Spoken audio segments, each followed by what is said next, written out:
What's going on, traders? Andrew O'Connell here with Pristine Capital. Welcome to our market recap video.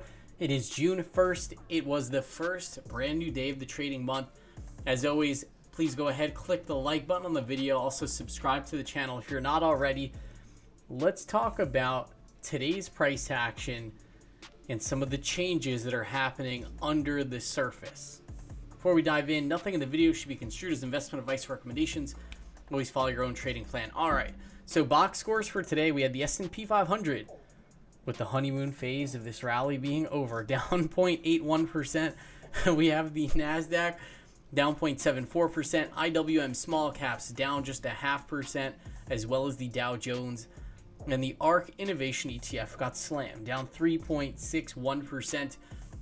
Now we have to remember this is in the context of a really nice move higher in the markets. All these indices pretty much moved up between like 7 to 10% over the course of just one trading week.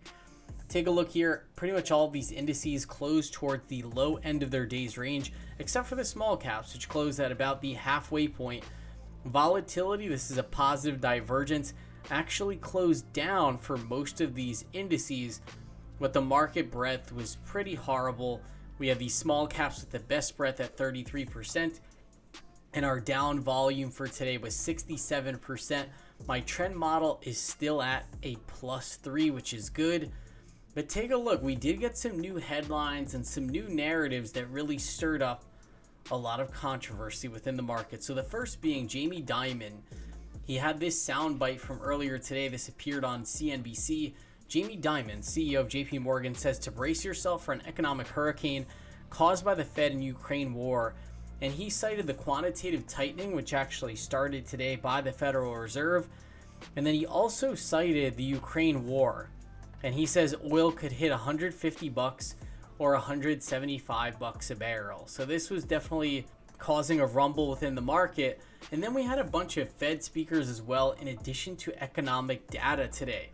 And Raphael Bostic from the Federal Reserve, we can remember, I believe this was like last week or 2 weeks ago, he mentioned, hey, we might be able to pause the rate hikes at the September meeting. And remember, he said the two conditions that need to be met: inflation slowing meaningfully and signs that the U.S. economy is cooling. And now today he came out and said his suggestion that the central bank could take a pause in September in its push to raise interest rates should not be construed in any way as a Fed put. So basically, like, to me, this doesn't really change much, but it's basically just him being like, hey, I may have said something that's totally duffish, but I'm not duffish. But anyway, we got some of these headlines, some key economic data. The ISM data actually came in a little bit hotter than expected, which you would normally think is a good thing. But remember, one of these conditions is the economy cooling enough. So we might actually be in a market environment where bad news is good news in terms of the economy. Take a look here at our Finviz heat map. We had some big losers with Walmart, Tesla, and Nvidia. And then the only sector that really performed very well today and was a standout was energy. And we really do not want to continue to see this configuration where every day crude oil is rallying, every day these energy stocks are moving higher, and the rest of the market's lagging behind and treasuries are selling off. That can only happen for so long until the market rally really just breaks down. In terms of sectors, again, the same theme. Gold miners were one of our best performers. Software was one of our best performers as well. We had Salesforce report strong earnings, and it had a pretty positive reaction. And then, of course, we just mentioned our energy stocks. Pretty much everything else had a nice little healthy pullback, we'll call it. And then our style factors, you can see we had the defensives down 1.25%, and we had the high beta stocks down 1.54%. So take a look at this here. Our treasuries were pretty weak today. And this, again, it's problematic. If these treasuries can't catch a bid, then eventually the equities are going to really just break their trend. And my trend model is going to flip from +3 to +1. Take a look, huge red candle here. And yeah, not looking so good. We did pull back to this monthly value area low, and it looks like we found some level of support there for these 10-year treasury futures.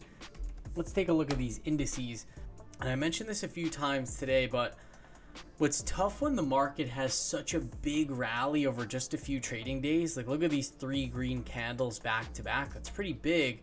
You get very short term extended. Like look how far away from the 5-day exponential moving average we were. Retests of the 5-day EMA, they're so common within the market that that's all we really did today. We retested the 5-day exponential moving average. We actually undercut it, and then we found some buyers that stepped into the market. But it really just goes to show why trade location is so important. You know, if you're transacting really far away from that 5-day EMA, the market might pull back and you might think, oh my gosh, the sky is falling. And it's tough to tell if the sky actually is falling or if it's just some normal market volatility. The one thing that is a not so good sign, or a bit of a change in character, is we just got our new monthly value area.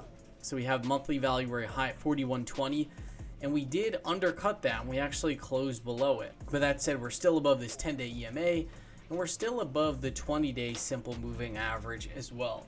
So I don't think it would be a bad thing at all if this market consolidated, for a couple days, even a week. I think that would be perfectly fine. But again, it really just seems like we're going to have to continue to watch these treasuries in order to get some cues about next steps for the market. Take a look here at NASDAQ. This also did the same exact thing, pulled back and retested the 5-day EMA. Russell 2000, same exact thing. You can see this one actually held the top of value, which is pretty good. And then the Dow Jones also did the same thing. This one did not hold the top of value, but again, we pulled back to this 5-day EMA. So what's really tough for traders is, now I know a lot of people are asking the question like, was this just a bear market rally and we're about to roll over? Or, I know the other question is like, well, when is the rally going to end? And for me, what's super important is just making sure that I stick to my process. For me, when my trend model flips off of that +3, that's when I'm going to go ahead and pull in some of my risk. If it does not, then we're just par for the course and we're going to continue operating in this +3 environment. Let's take a look. There are some names that are doing some pretty interesting stuff. DigitalOcean, this is a name that I sold some puts on the other day. You can see this one had a really sharp move off the lows. And over these past 2 days, really all it's done is pulled back to this 50-day simple moving average and really just consolidated on low volume. Celsius is another one of my longs. And Celsius, had this really aggressive move above the 200-day simple moving average. And now after these 2 days of selling, we pulled back to pretty much the 10-day EMA.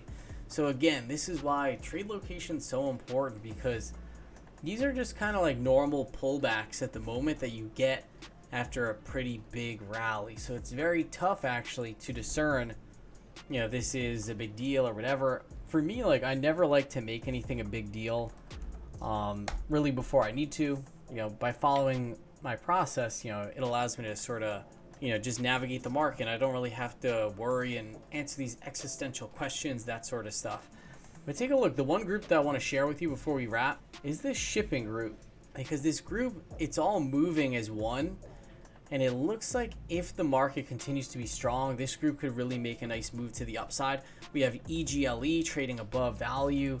We have SFL in the same sector. This one also having a very similar look here, or pushing right up to those prior highs. And SBLK as well. Look at this one. This one's trading right above this monthly value area. And we're really just inching up to this point that looks like it could be a breakout. So heading into tomorrow, these shipping names are definitely at the top of my list. But tomorrow is going to be a nail biter. We really are waiting on more information from Mr. Market before we can really, come to any big conclusions. Let's take a look real quick. We'll pull up my trades for the day. And what did I do today? This was from the other day, actually. So I sent out a limit order to buy back my DigitalOcean short puts for 75 cents. And I had originally received $1.50 for that. So that's not even a trade that I've done yet. And then the one thing I did do, I got long some SPY June 17th 410 calls for $9.20. And that is really just assuming that this upswing in the market does not completely fall apart. So definitely going to be on the edge of my seat heading into tomorrow. Hope you all had an awesome trading session today, and I'll see you all next time.